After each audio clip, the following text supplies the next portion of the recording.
Assalamualaikum warahmatullahi wabarakatuh. Waalaikumsalam warahmatullahi wabarakatuh. Warahmatullahi wabarakatuh. Alhamdulillah. Alhamdulillahirabbil alamin. Alhamdulillahilladzi nadzala al-Qur'ana al-huda. Alhamdulillahilladzi 'allama al-insana bil qalam. Alhamdulillahilladzi 'allama al-insana ma lam ya'lam. Alhamdulillah ala rabbis samawati wal ard. Wala haula wala quwwata illa billahil aliyyil azim. Awalan hayya bina naskuru ilallahi azza wa jalla alladzi qara'ana nikmatan katsiratan hatta nastati'a an najtami'a fi hadzal majlis insyaallah mubarak. Saniyan salatan wa salaman ala habibina wa syafi'ina wa zufrina wa maulana Zainul Anbiya Imamul Anbiya Jaddul Husaini wa Sayyiduna Muhammad sallallahu alaihi wasallam alladzi qad hamalan nasa minaz zulumati ilan nur wa kadzalika turja syafa'atu fi yaumil qiyamah. Tsalitsan askuru syukran ila raisil jalasah wa ilaikum jami'an annakum qara'ani fursatan ghaliyatan an atakallama amakum jami'an. Teman-teman sekalian, sore hari ini kita akan berdiskusi atau berbincang-bincang santai mengenai ketika Allah mengujimu, berarti Allah menyayangimu. Atau tema yang hampir-hampir mirip seperti Allah menguji seorang hamba tak mungkin di luar daripada batas kemampuannya. Perkataan-perkataan seperti ini atau quotes-quotes seperti ini memang memiliki rujukan atau memiliki pandangan sesuai dengan Al-Quran dan Sunnah. La yukallifullahu nafsan illa wus'aha. Terdapat dalam Quran Surah Al-Baqarah ayat yang ke-286 atau ayat yang terakhir. Namun seiring berjalannya waktu, karena sering kita dengar, sering kita simak perkataan-perkataan atau quotes-quotes seperti ini, membuat kita yakin dan terkadang ragu juga. Karena di beberapa saat atau di beberapa keadaan kita merasa ujian ini di luar kemampuan kita. Ujian ini di luar daripada batas kesanggupan kita. Maka dari itu, sore hari ini insya Allah kita akan membahas secara tuntas biiznillah. Semoga Allah Subhanahu wa Ta'ala memberikan kita kemantapan hati, kemantapan dalam berakidah, berpikir, karena mukallif atau mukallaf itu seseorang yang telah sampai kepadanya agama, seseorang yang telah sampai kepadanya panggilan dakwah Islamiyah agar dia menuju kepada sabilillah atau jalannya Allah Subhanahu wa Ta'ala. Maka sore hari ini usi nafsi wa iyyakum. Aku menasihati diriku dan aku juga menasihati teman-teman sekalian agar kita berdiskusi bareng-bareng, kita berbicara bareng-bareng mengenai perkara ini. Jadi teman-teman sekalian, di dalam Al-Quran, Quran Surah Al-Baqarah ayat yang ke-216, Allah Subhanahu wa Ta'ala berfirman, A'udzu billahi minasyaitonir rajim. Asa an takrahu syai'a wa huwa khairul lakum. Wa asa an tuhibbu syai'a wa huwa syarrul lakum. Bisa jadi, teman-teman, sesuatu yang engkau benci, sesuatu yang tidak engkau sukai, sebenarnya itu baik bagimu, kata Allah. Karena pandangan manusia berbeda dengan pandangannya Allah. Pandangan manusia, saya tidak menyukai ini, tetapi itulah yang Allah inginkan sebenarnya. Ada kebaikan di balik itu yang telah Allah persiapkan untuk kita. Maka, dan bisa jadi sesuatu yang engkau cintai, sesuatu yang engkau sayangi, sebenarnya di balik itu semua ada hal-hal yang buruk yang sedang Allah Subhanahu wa Ta'ala ketika engkau mengerjakan dan terlalu mencintainya bukan karena Allah, maka itu akan menjadi suatu keburukan untukmu. Maka seorang mukmin, seorang muslim, dia harus bisa memanage hatinya, dia harus bisa memanage keimanannya agar mustaqim, istiqamah. Karena kunci semua dari ketenangan, kunci semua dari kegundahan ada di hati kita, teman-teman. Ada di hati kita. Keraguan ada di hati kita. Keyakinan ada di hati kita. Maka apa kata Rasulullah SAW mengenai hati? Inna fil jasadi mudghah, kata Rasulullah. Sesungguhnya di dalam jasad manusia itu ada segumpal daging. Idza salahat saluhal jasadu kulluh wa idza fasadat fasadal jasadu kulluh. Ala wahyal qalbu. Ketika segumpal daging ini buruk, maka buruklah seluruh tubuh manusia. Dan ketika segumpal darah atau daging ini baik, maka baiklah seluruh tubuh manusia. Ala wahyal qalbu, kata Rasulullah SAW, maka ketahuilah itu adalah kalbu atau hati. Walaupun ada beberapa ulama yang menafsirkan sebagai jantung, namun ketika kita maknai, ini hampir-hampir mirip saja artinya. Jadi teman-teman sekalian, hati inilah yang menjadikan kita condong, inti dari seluruh keyakinan dan komitmen kita dalam beragama. Sampai-sampai Rasulullah SAW meriwayatkan sebuah hadis, innamal a'malu binniyah wa innama likulli imri'in ma nawa. Sesungguhnya segala sesuatu itu tergantung daripada niatnya, dan manusia akan mendapatkan apa yang ia niatkan. Apa yang ia niatkan. Membahas tentang ujian. Ujian memiliki tahap-tahap tertentu. Apalagi Allah Subhanahu wa taala ingin seorang hamba mengupgrade, mengimprove dirinya agar semakin tinggi, semakin berkelas dalam keimanan dan keislamannya. Maka setidaknya ada 5 tingkatan atau 4 tingkatan. Tingkatan-tingkatan seorang muslim atau mukmin agar dia dipandang oleh Allah Subhanahu wa taala sebagai muslim yang kafah atau muslim yang sempurna. Tingkatan pertama teman-teman sekalian, boleh mungkin teman-teman catat atau hafalkan, dinamakan dengan tingkatan seorang muslim. Dia mengucap kalimat 2 syahadat. Al-muslimu al-islamu an tashhadu an la ilaha illallah wa anna muhammadar rasulullah wa tu'tiya zakah wa tasuma ramadan wa tahujjal baiti in istata'a ilaihi sabila. Dia baru mengerjakan daripada rukun-rukun Islam saja. Dia baru sampai kepada tingkatan seorang muslim. Kemudian naik satu tingkatan lagi. Dikatakan dengan tingkatan mukmin atau tingkatan orang-orang yang yakin, beriman. Tingkatan ini dia telah mengerjakan daripada rukun-rukun imannya. Dia kerjakan rukun-rukun iman itu, kemudian dia istiqomah dalam keimanannya, karena iman itu teman-teman sekalian tidak hanya dalam lisan saja. Kata para ulama, makna iman itu al-imanu takriru bil lisan. Kita ucapkan dengan lisan kita, amantu billah, aku beriman kepada Allah Subhanahu wa taala. Wa tasdiqu bil qalbi, dan kita tancapkan ke dalam hati kita, yakin tanpa ragu sedikit pun. Yakin tanpa ragu sedikit pun. Kemudian wa ta'malu bil jawarih. Kita amalkan dengan seluruh anggota badan kita. Ketika dia beriman, tak mungkin dia meragukan Allah Subhanahu wa taala. Ketika dia beriman, tak mungkin dia meragukan Rasulullah sallallahu alaihi wasallam. Ketika dia beriman, tak mungkin dia tak peduli kepada saudara-saudarinya. Ketika dia benar-benar beriman, tak mungkin dia melakukan maksiat. Ketika dia beriman, tak mungkin dia mau pacaran. Ketika dia beriman, tak mungkin dia mau mabuk-mabukan. Ketika dia beriman, tak mungkin dia mau gombal-gombalin cewek sana sini, kanan kiri atas bawah. Maka dari teman-teman sekalian, maksiat itu adalah berkaitan dengan keimanan. Maka apa kata para ulama mengenai keimanan? Keimanan itu al-imanu yazidu wa yanqus. Al-imanu yazidu wa yanqus. Yazidu bit ta'ah wa yanqusu bil ma'asi atau maksiyah. Iman itu terkadang dia bertambah dan terkadang dia berkurang. Pada dasarnya iman itu istiqomah, namun terkadang dia bertambah karena apa? Karena yazidu bit ta'ah, karena dia bertambah dengan ketaatan.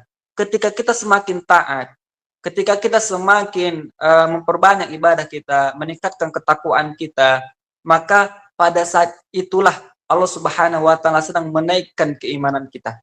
Bagaimana susah mau sholat tahajud, susah mau sholat sunnah, susah mau sholat qobliyah ba'diyah, susah mau sholat rawatib, susah mau puasa sunnah. Istiqomah itu teman-teman sekalian, tak diawali dari tanjakan pertama sampai kepada tanjakan terakhir mulus aja, tidak. Yang dinamakan dengan istiqomah itu harus dipaksakan. Ya, harus dipaksakan, lama-lama dia akan menjadi terbiasa. Ketika dia sudah terbiasa sampai kepada jatuh cinta, Dan ketika Anda sudah jatuh cinta dengan amalan itu, disitulah Anda akan istiqamah. Kemudian, iman yang naik turun, iman yang yazid wa yanqus tadi, akan berkurang ketika kita melakukan suatu maksiat. Kita misalkan lalai dengan sholat, kita tunda sholat kita. Nantilah 20 menit lagi, nantilah masih panas setengah jam lagi, nantilah masih panas, tunggu-tunggu dekat-dekat mau asar. Na'udzubillah, apalagi sampai kelewat. Sudah jelas-jelas Allah Subhanahu wa taala memberikan kita peringatan, fawailul lil musallin. Celakalah bagi orang-orang yang salat. Salat yang seperti apa? Salat yang mereka lalai akan salatnya. Dia salat, tetapi dia masih melakukan suatu hal-hal yang diharamkan oleh Allah Subhanahu wa taala. Bukankah jelas-jelas Allah Subhanahu wa taala telah berfirman dalam Al-Qur'an, "Innas sholata tanha 'anil fahsya'i wal munkar." Ini ciri salat seorang hamba itu diterima. Ciri salat seorang hamba diterima adalah innas sholata tanha 'anil fahsya'i wal munkar. Sungguh salat itu mencegah dari perbuatan yang fahsya dan mencegah dari perbuatan yang munkar. Maka ketika kita salat, kita masih mengerjakan perbuatan yang fahsya dan perbuatan yang munkar, mungkin salat kita sah, mungkin. Tetapi apakah salat kita diterima? Wallahu a'lam. Karena kita belum termasuk dalam kategori orang-orang yang mengerjakan salat tadi. Bukankah salat itu dapat mencegah daripada perbuatan yang fahsya dan munkar tadi? Hasibu anfusakum qabla an tuhasabu, kata Rasulullah SAW. Hisablah dirimu terlebih dahulu sebelum kelak Allah Subhanahu wa taala menghisab dirimu. Mengenai tentang ujian. Ujian sampai kapanpun tak akan pernah berhenti, bahkan sampai kita menetapkan atau menempati tempat terakhir, yaitu surga Firdaus ataupun neraka Jahanam. Ketika di dunia, kita diuji. Ketika di alam barzah, kita diuji. Ketika di padang mahsyar, kita diuji. Bahkan ditimbang. Maka disitulah ujian-ujian itu akan terus menghampiri kita sampai kepada titik tempat terakhir kita yang baqa di dalamnya, kekal di dalamnya, surga atau neraka. Maka dalam perjalanan ini teman-teman sekalian, kita bisa menjadikan diri kita wa nafsi wa ma sawwaha. Jiwa ini dia memiliki dua jalan diberikan oleh Allah Subhanahu wa taala. Demi jiwa dan penciptaannya, kata Allah, fa'alhamaha fujuraha wa taqwaha. Maka jiwa ini kami berikan dia dua jalan. Jalan pertama dikatakan dengan jalan fujur, dan jalan kedua dikatakan dengan jalan takwa.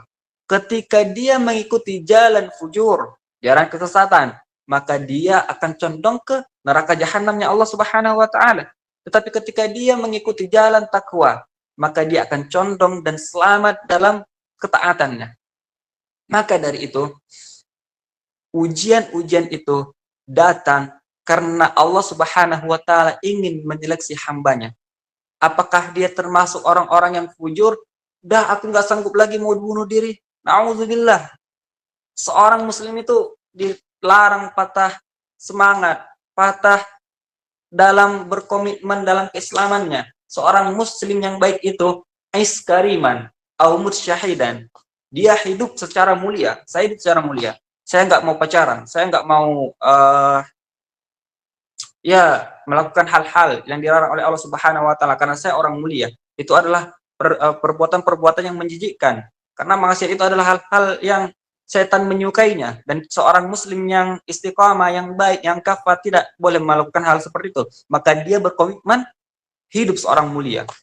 Au mutsyahidan, atau jika Anda tak mampu hidup mulia, matilah dalam keadaan syahid. Pergi berperang sana ke Palestina. Kalau Anda tak mau hidup mulia. Tetapi ketika kita memanfaatkan waktu muda kita, memanfaatkan waktu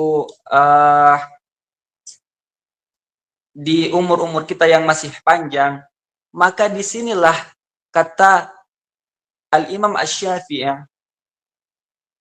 innal fata, sesungguhnya pemuda itu, bil ilmi wat tuqah, dipandang dari keilmuan dan ketakwaannya, idza lam yakuna la i'tibara li dzatihi. Jika dua hal ini tidak ada, kata Imam Syafi'i, seorang pemuda jika tidak memiliki ketakwaan dan tak memiliki ketakwaan, kemudian dia tak memiliki ilmu, maka la i'tibaru li dzatihi. Tak ada guna tubuhnya, tak ada harga jasadnya. Maka seorang pemuda ini subhanul yaum rijalul ghadi. Mereka adalah pemuda atau laki-laki pada hari ini dan akan menjadi pemimpin di suatu masa nanti.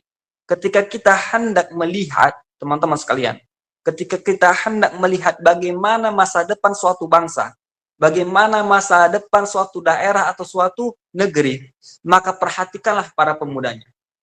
Bagaimana mereka dalam mengerjakan kesehariannya, bagaimana mereka memanage waktunya, dan masa depan Anda itu tergantung daripada masa Anda sekarang. Jika Anda ingin tahu bagaimana masa depan Anda ke depannya, maka perhatikanlah diri Anda sekarang. Tak jauh berbeda dengan sekarang. Tak mungkin sekarang, nantilah belajarnya, nantilah menuntut ilmunya, nantilah taubatnya. Hai, itu adalah pekerjaan-pekerjaan yang dibisiki oleh setan agar Anda tak mengerjakan hal kebaikan itu. Jangan pernah menunda sesuatu hal. Jangan pernah menunda kebaikan-kebaikan, apalagi taubat. Apalagi taubat. Karena taubat yang diterima di sisi Allah Subhanahu wa taala, karena kata Allah Subhanahu wa taala dalam Al-Qur'an, innamat taubatu 'alallahi lilladzina ya'maluna su'a bijahalatin tsumma yatubuna min qarib. Sesungguhnya taubat yang diterima di sisi Allah Subhanahu wa taala adalah taubat orang-orang yang melakukan suatu keburukan atau suatu kesalahan, kemudian dia yatubuna min qarib, bertaubat segera. Saya misalkan naudzubillah mengeluarkan perkataan-perkataan yang kotor, hai kamu ini, maka pada saat itu ketika saya ingat, saya sadar, saya langsung mengucapkan astagfirullahaladzim. Saya segera dalam taubat saya. Jangan taubatnya nanti malam sekalian sholat tahajud. Iya kalau sampai umurnya. Iya kalau sampai waktu Anda ke sana. Ketika Anda tidur tak bangun-bangun lagi, tiba-tiba udah di alam barzah aja. Gimana? Maka dari teman-teman sekalian, mari kita hasibu anfusakum qabla an tuhasabu. Hisablah dirimu sebelum kelak Allah Subhanahu wa taala ingin menghisab dirimu. Allah kelak akan menghisab diri kita. Maka sebelum sampai ke taraf atau sampai ke ranah itu, kita terlebih dahulu harus menghisab diri kita.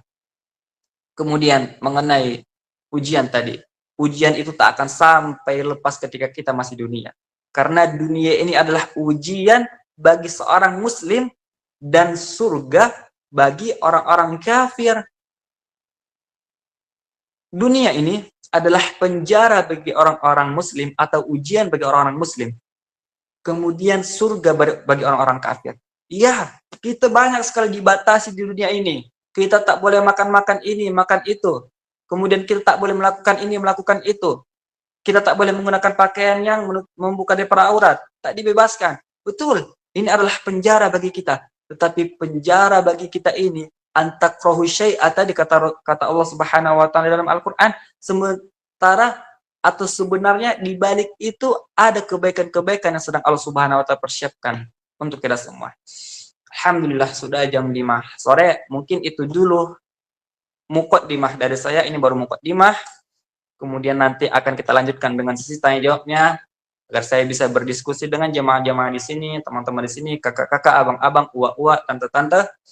Syukron kasiron. Assalamualaikum warahmatullahi wabarakatuh. Waalaikumsalam warahmatullahi wabarakatuh. Masya Allah, barakallah. Syukran jazakumullah khairan kasiron. Semuanya yang telah diberikan kepada kita semua. Semoga ilmunya dapat bermanfaat bagi orang lain. Semoga selalu dalam kebahagiaan, keamanan, dan keberkahan Allah Subhanahu wa taala. Amin. Allahumma amin. Baik, berikutnya untuk sesi tanya jawab akan diambil alih oleh Kak Atma. Kepada Kak Atma, tafadhol.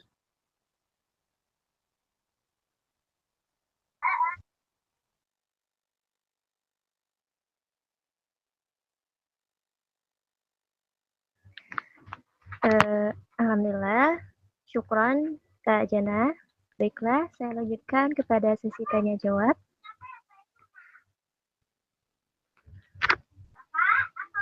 Saya ambil 3 pertanyaan tercepat dengan ketentuan sebagai berikut.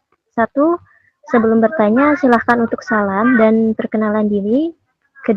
Pertanyaan sesuai dengan tema yang diberikan. 3. Pertanyaan yang diajukan melalui on-mic. Nanti saya ambil 3 peserta tercepat yang angkat tangan dan saya akan bacakan namanya.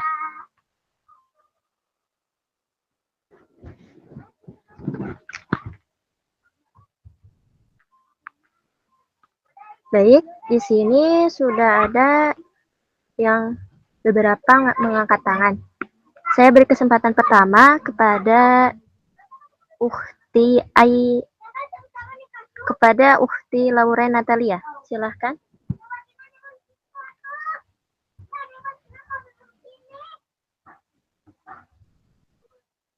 Ukhti Lauren. Assalamualaikum warahmatullahi wabarakatuh. Waalaikumsalam warahmatullahi wabarakatuh. Bagaimana?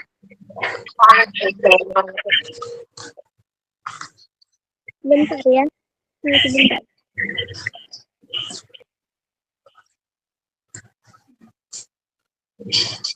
Bagaimana jika kita diberi ujian tapi kita benar-benar tidak mampu untuk melewatinya? Itu bagaimana, Ustaz? Sudah. Terima kasih. Bagaimana ketika kita mendapatkan ujian, tetapi kita memang benar-benar tidak mampu untuk menghadapinya? Apakah Anda ingin mengingkari daripada ayatnya Allah Subhanahu wa Ta'ala? Apakah Anda ingin kafir atau kufur? Makna kafir itu bukan hanya saja keluar daripada agama Islam ya. Kafir itu artinya dah diterjemahkan juga ke dalam bahasa Inggris sekarang, dikatakan dengan cover. Kafir, cover itu satu akar kata yang sama. Kemudian diserap ke dalam bahasa Inggris jadi cover, diserap ke dalam bahasa Indonesia menjadi cover buku. Artinya tertutup dia kan. Maka dikatakan kafir itu maksudnya orang-orang yang menutup diri. Baik itu menutup diri dari kebenaran atau menutup diri dari firman-firmannya Allah Subhanahu wa Ta'ala. Maka ketika kita mengatakan, teman-teman, bagaimana ketika kita diuji memang benar-benar nggak mampu, memang kita benar-benar nggak sanggup. Pertanyaannya, apakah Anda ingin kufur terhadap ayatnya Allah? La yukallifullahu nafsan illa wus'aha. Itu bukan perkataan dari diri Anda, itu bukan perkataan dari hati Anda, tapi itu perkataan dari nafsu Anda. Nafsu ini, teman-teman, nafsu ini, itu sangat lebih galak dari seekor anjing, lebih buas dari seekor serigala, bahkan lebih kotor dari, mohon maaf, seekor babi. Lebih kotor. Karena nafsu inilah yang menjadikan seseorang itu hina ketika dia memperturuti atau memperbudak dirinya terhadap nafsu itu. Tetapi ketika dia bisa wanahan nafsa anil hawa, dia bisa menahan hawa nafsunya. Ingat, kita tak akan bisa pernah mengalahkan hawa nafsu. Karena hawa nafsu ini nggak akan pernah kalah sampai kita ke alam barzakh nanti, baru dia berhenti. Selama kita masih hidup, dia nggak akan pernah kalah. Tetapi kita bisa menahannya. Maka dalam Al-Quran menggunakan kalimat wanahan nafs anil hawa. Tahan hawa nafsumu, tahan. Itu condong kepada hawa nafsu kita saja. Hawa nafsu kita meronta-ronta, udah tak sanggup lagi diuji, tak sanggup lagi mendapatkan ujian-ujian yang lebih berat lagi dari ini. Maka tahan teman-teman. Jangan lampiaskan dengan kegundahan, kegulanan, sampai Anda larut dalam itu semua dan meninggalkan kewajiban-kewajiban sebagai seorang muslim. Karena pada hakikatnya tak mungkin ada sebuah ujian di luar daripada batas kemampuan kita. Mengapa saya katakan demikian? Karena saya beriman dengan ayatnya Allah Subhanahu wa Ta'ala. Apakah Anda ingin kafir dengan ayatnya Allah? Apakah Anda ingin tidak percaya dengan ayatnya Allah Subhanahu wa Ta'ala? Afatu'minuna bi ba'dil kitab wa takfuruna bi ba'd? Apakah Anda ingin percaya dengan sebagian ayat dan tidak percaya dengan sebagian ayat yang lain? Maka seorang muslim yang kafah, seorang muslim yang baik, kafatan dia tak memotong-motong ayat, dia tak membeda-bedakan ayat, dia percaya semuanya. Dia percaya semuanya dengan hadis-hadis Rasulullah SAW. Karena tak ada lagi sumber kebenaran yang lebih hak kecuali dari Allah Subhanahu wa taala dan Rasulullah SAW. Ketika Anda tak percaya dengan ayatnya Allah, maka ayat mana lagi yang Anda ingin percaya? Ketika Anda percaya dengan ayat-ayat di luar daripada ayat-ayat Allah Subhanahu wa taala, maka pada saat itu saya khawatir dengan Anda. Khawatir kenapa? Khawatir keluar daripada keislaman. Bahkan telah melakukan syirik asghar di situ, syirik kecil. Na'udzubillah. Sesungguhnya kata Rasulullah SAW, yang aku takutkan terhadap umatku adalah asyirkul asghar, kesyirikan kecil. Dia menduakan Allah, tetapi dengan kesyirikan yang kecil. Baik itu tak percaya dengan ayatnya Allah, tak percaya dengan kalam-kalamnya Rasulullah SAW atau hadis-hadisnya Rasulullah SAW, itu yang ditakutkan oleh Rasulullah SAW. Maka jangan pernah mengatakan saya tak sanggup, saya tak sanggup. Jangan pernah mengatakan demikian. Tapi katakannya, ya Rabb, akwini, kuatkanlah aku. Ya Rabb, asbirni, sabarkanlah aku. Seperti itu.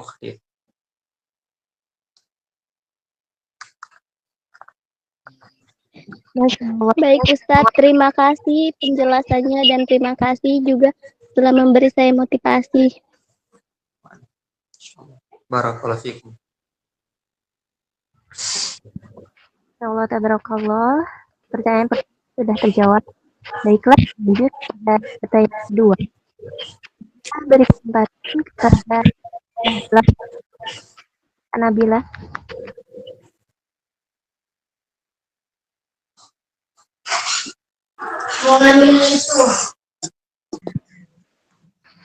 Kak Nabila, apakah ada? Ya, ada nih. Assalamualaikum Ustadz, Alvan izin bertanya. Waalaikumsalam warahmatullahi wabarakatuh. Ustadz, bagaimana cara kita bisa mengontrol emosi kita saat kita sedang berhadapan dengan sebuah masalah? Kadang kan dari diri kita tidak bisa mengontrolnya dan malah berujung marah-marah secara tidak langsung bisa melukai hati seseorang. Nah, Ana minta saran Ustadz gimana caranya supaya bisa mengontrolnya. Syukron. Ya ikhwani, la taqdab. Itu saya nasihat dari saya. La taqdab. Jangan marah. La taqdab, jangan marah. Fa innal ghadaba minasyaitan. Sesungguhnya marah itu dari syaitan. Fala taqdab. Jika dia seorang akhwat, fala taqdabi. Jika dia seorang ikhwan, fala taqdab. Jika dia berjamaah, fala taqdabuna. Janganlah marah. Fa innal ghadabah minasyaitan. Sesungguhnya kemarahan itu adalah dari setan. Bagaimana kita bisa memanage ketika kita sudah marah? Ya betul, terkadang kesabaran, terkadang kemarahan itu muncul dan tak dapat kita tahan. Namun Rasulullah SAW mengajarkan kita beberapa hal agar bisa meredam daripada kemarahan kita. Yang pertama, wudhulah. Wudhulah. Jika marah Anda belum reda, jika marah Anda belum padam, maka sholatlah. Sholatlah, sholat sunnah. Jika sholat Anda belum juga bisa meredam kemarahan Anda, jika sholat Anda belum juga bisa meredam emosi Anda, tak ridho dengan apa yang terjadi di dunia ini, maka berzikirlah. Berzikirlah. Ingat Allah. Jika zikir pun tak mampu juga untuk menenteramkan hati Anda, padahal sudah jelas-jelas di dalam Al-Quran, ala bidzikrillahi tatma'innul qulub. Bukankah dengan berzikir mampu menenteramkan hatimu? Jika itu pun tak mampu menenteramkan hatimu, maka yang keempat, wafatlah. Wafatlah. Karena tak ada lagi guna seorang muslim, tak bisa lagi disadarkan dengan berwudu, tak bisa lagi disadarkan dengan sholat, tak bisa lagi disadarkan oleh zikirnya, maka tunggulah wafatmu. Tunggu wafat ini bukan maknanya putus asa ya. Tunggu wafat di sini maknanya apakah diri Anda adalah seorang mayit yang hidup? Apakah hati Anda ini sudah mati seperti batu? Di dalam Al-Quran sudah jelas-jelas Allah Subhanahu wa Ta'ala menjelaskan hati mereka seperti batu. Hati mereka seperti batu. Dia keras, dia tak bisa dilunakkan. Andai kata dipaksakan dia pecah, dia hancur. Wa inna minal hijarati lama yatafajjaru minhul anhar. Tetapi ingat teman-teman, di dalam batu itu dia ada sungai-sungai yang dapat mengalir. Aliran air dapat ada di dalamnya. Maka sekeras-kerasnya hati kita, sekeras-kerasnya diri kita, ada hal yang pasti bisa membuat hati kita lunak. Ada hal yang pasti bisa membuat hati kita ini damai, tentram kembali. Dan yang paling mudah dijumpai oleh seorang muslim adalah bizikrillah. Berzikir dengan Allah Subhanahu wa Ta'ala. Ustaz, saya belum ridho dengan hal-hal yang terjadi di dunia ini. Saya belum ridho dengan hal-hal yang terjadi dalam hidup saya. Takdirnya Allah ini begitu berat, Ustaz. Takdirnya Allah ini begitu membuat saya terpontang-panting dalam keimanan. Ingat, wahai saudaraku, takdir Allah Subhanahu wa Ta'ala ada yang dikatakan dengan mu'allaq dan mubram. Ada yang dikatakan dengan mu'allaq dan mubram. Yang dikatakan dengan mu'allaq dia allaqa yu'alliku, dia dapat berubah. Tetapi yang mubram itu tak dapat berubah. Yang mubram ini tak bisa lagi kita usahakan. Walaupun kita nangis sampai keluar air mata, bukan lagi air, tetapi sampai keluar air mata kita berupa darah, tak akan bisa berubah takdir mubram itu. Contohnya, saya dilahirkan sebagai orang Indonesia. Saya dilahirkan sebagai orang Indonesia. Saya tak bisa memilih di situ. Walau saya berdoa, ya Rob, jadikan saya orang Cina, jadikan saya orang India misalkan, orang Vrindavan. Tak bisa. Karena dia udah mubrom. Mubrom. Tak dapat memilih di situ. Maka mubrom inilah yang harus kita tanggapi, respon dengan apa? Dengan keridhaan kepada Allah Subhanahu wa Ta'ala. Dengan ridho dan menerima tentang ketetapan Allah Subhanahu wa Ta'ala. Adapun takdir-takdir yang mu'allaq yang dapat berubah, artinya masih bisa diikhtiarkan, diusahakan, maka usahakanlah semampu Anda. Usahakanlah semampu Anda.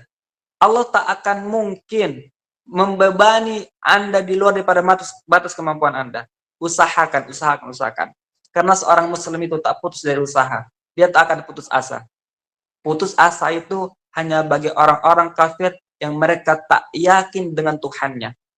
Kita menyandarkan hidup kita kepada pohon. Pohon akan kering. Pohon akan tumbang. Kita menyandarkan hidup kita kepada manusia. Manusia akan wafat. Kita menyandarkan hidup kita kepada benda. Benda akan sirna. Benda akan rusak. Kita menyandarkan diri kita kepada tembok. Tembok pun akan robah. Maka sandarkanlah diri Anda kepada Allah Subhanahu wa Ta'ala. Yang mengurus diri Anda itu bukan manusia. Yang mengurus diri Anda itu bukan benda. Yang mengurus diri Anda itu bukan pohon, bukan makhluk, tetapi Khalik loh. Yang mengurus diri Anda itu Khalik, penciptanya manusia. Anda meragukan penciptanya manusia? Apakah Anda meragukan Al-Malikul Quddusus Salam? Apakah Anda meragukan Allah Subhanahu wa Ta'ala? Maka yang mengurus diri Anda itu adalah Allah, teman-teman sekalian. Mengurus diri saya ini Allah. Maka saya tak akan takut untuk berjalan ke depan sana dan berjumpa dengan siapapun. Innallaha ma'ana. Sungguh Allah Subhanahu wa Ta'ala selalu bersama kita. Jazakallahu khair. Barakallahu fiikum. Syukran Ustaz. Insya Allah, lanjut pada pertanyaan terakhir nih. Ini sudah ada Kak Al-Syafiran. Silakan Kak Diva.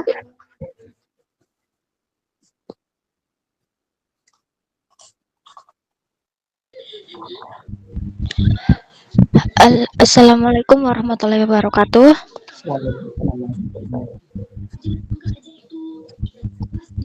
Afwan Ustadz, izin bertanya. Hari ini kan hari Arafah. Saya mau menyelesaikan yang 1000 kulhu. Tapi tadi di sekolah ada acara yang rapat organisasi dan itu saya belum selesai. Dan niatnya saya ingin membawa tasbih di situ, tapi penilaian orang itu kan berbeda-beda. Jadi saya takutnya dikira ria atau bagaimana Ustadz. Afwan Ustadz.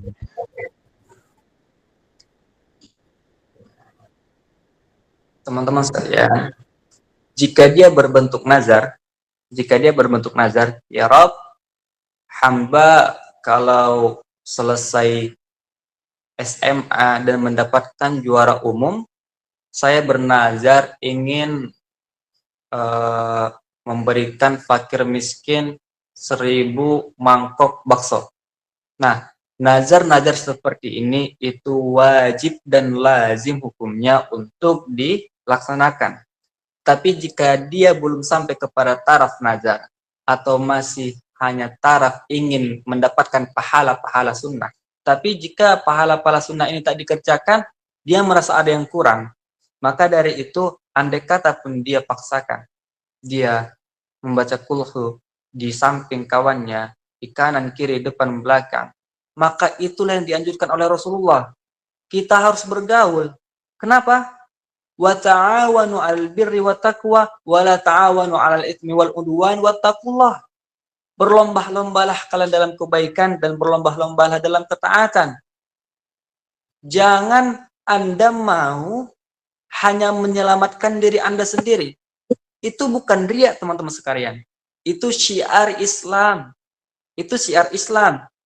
Karena niat Anda tadi ingin melaksanakan atau menambah pahala-pahala sunnah Anda. Maka itu termasuk syiar Islam. Jangan katakan itu riya. Karena yang dikatakan riya itu tadi, dikatakan riya, dia tak mengerjakannya. Di rumah dia tak mengerjakannya. Tetapi di halayak ramai dia mengerjakannya. Ketika tak ada orang, dia tak sholat. Tetapi ketika ada orang, dia sholat. Itu baru riya. Paham? Nah, ketika dia memang sudah istiqomah untuk kulhu tadi. Istiqomah dia membacanya, baru nyampe 500, dia lanjutkan di samping kawannya. Gak apa-apa, lanjutkan. Itu bukan riya. Itu syiar Islam. Karena kita juga harus gaul ya, harus bergaul bahasanya kan. Kok bahasanya gaul itu kan, kok kayak agak sedikit aneh. Gaul itu malah dianjurkan oleh Rasulullah. Gaul dengan yang lainnya. Karena memang dalam bentuk gaul, kata sifat, dia seolah-olah maknanya buruk kan. Tapi ketika kita mengatakan bergaul, simple present tense, kita ubah makna menjadi bergaul dengan kawan-kawan yang lain. Di halayak ramai. Jadi public figure misalkan. Dia bergaul. Atau dalam bahasa Arab disebut dengan fi'lul mudhari', maka maknanya jadi baik. Maka bergaul tak apa-apa. Tetap laksanakan apa yang engkau ingin laksanakan. Tetap laksanakan yang biasa engkau laksanakan. Yang dinamakan riya itu ketika Anda sendiri, Anda tak melaksanakannya. Tapi ketika banyak orang, Anda melaksanakannya. Itu baru riya. Fahimti? Insyaallah. Barakallahu fiikum. Syukran Ustadz atas bimbingannya.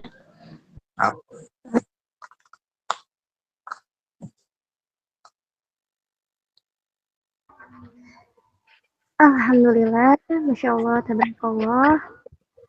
Semua pertanyaan sudah terjawab. Semoga apa yang sudah Ustadz Adi Fari sampaikan amalkan. Tadi bagaimana caranya kita mengolah hati istiqomah dalam beramal dan bagaimana caranya kita dalam menghadapi ujian dan sang Khalik. Kita tentunya ya, Masya Allah. Waktu selanjutnya sudah hampir ya. Jadi kebersamaan kita dalam kajian ini ya, sampaikan menjadi ladang pahala untuk beliau khususnya dan umumnya untuk semua. Untuk menutup kebersamaan kita kali ini, marilah kita akhiri kajian ini dengan doa. yang akan dipimpin langsung oleh Ustadz Zulkifli. Ini suara moderatornya agak macet atau memang jaringan saya yang macet ya? Ini suara saya jelas teman-teman. Afwan Ustadz, mungkin di sini yang jaringannya kurang. Oh, baik. Mari teman-teman sekalian, kita pejamkan mata kita fokus ke hati kita, fokus ke pikiran kita rendahkan diri kita di hadapan Allah Subhanahu wa Ta'ala, kita fokus ke mata kita, Ya Rob, mari kita beristighfar bersama-sama. Astaghfirullahaladzim. Ya Rob, ampunilah mata kami yang selalu memandang yang haram, mata kami yang selalu mencari-cari kesalahan saudara-saudari kami, mata kami yang selalu mencari aib-aib teman-teman kami, mata kami yang selalu mencari aib-aib tetangga-tetangga kami, mata kami yang jarang kami gunakan untuk menatap kebesaran-Mu ya Rabb. Ampunilah mata kami. Fokus kepada telinga kita ya Rabb. Ampunilah telinga kami yang dulunya atau bahkan sampai sekarang sering kami gunakan untuk mendengar aib-aib kawan-kawan kami, bahkan aib-aib guru kami. Mata kami yang selalu kami gunakan untuk mendengarkan gibahan-gibahan tetangga-tetangga, gibahan-gibahan teman-teman kami. Mata kami ataupun telinga kami yang mungkin selalu kufur kepada-Mu ya Rabb. Ampunilah telinga kami. Fokus kepada tangan kita ya Rabb. Ampunilah tangan kami yang mungkin pernah mengetik perkataan-perkataan yang menyinggung saudara-saudara kami. Tangan kami yang mungkin pernah melukai hati saudara-saudari kami. Tangan kami yang mungkin pernah mengambil hak yang bukan hak kami, ya Rabb. Hak teman-teman kami, hak sesama muslim telah kami ambil mungkin dengan tangan kami. Maka ampunilah kedua tangan kami. Fokus kepada hati kita, ya Rabb. Ampunilah hati kami, ya Rabb. Hati kami yang jarang berzikir kepadamu. Hati kami yang condong kepada maksiat, hati kami yang kadang tak ridho dengan takdir-takdir-Mu, hati kami yang mungkin masih menyimpan benci kepada saudara-saudari kami. Ampunilah hati kami ya Rabb. Fokus kepada lisan kita ya Rabb. Lisan kami jarang kami gunakan untuk berzikir. Lisan kami jarang kami gunakan untuk mengucap salawat, untuk mengucap zikrullah, untuk membaca Al-Quran-Mu. Bahkan Al-Quran kami sampai berdebu, Al-Quran kami sampai berminggu-minggu, bahkan bertahun-tahun tak pernah kami buka. Ampunilah lisan kami ini ya Rabb. Nastaghfirullah. Mari salat bersama-sama.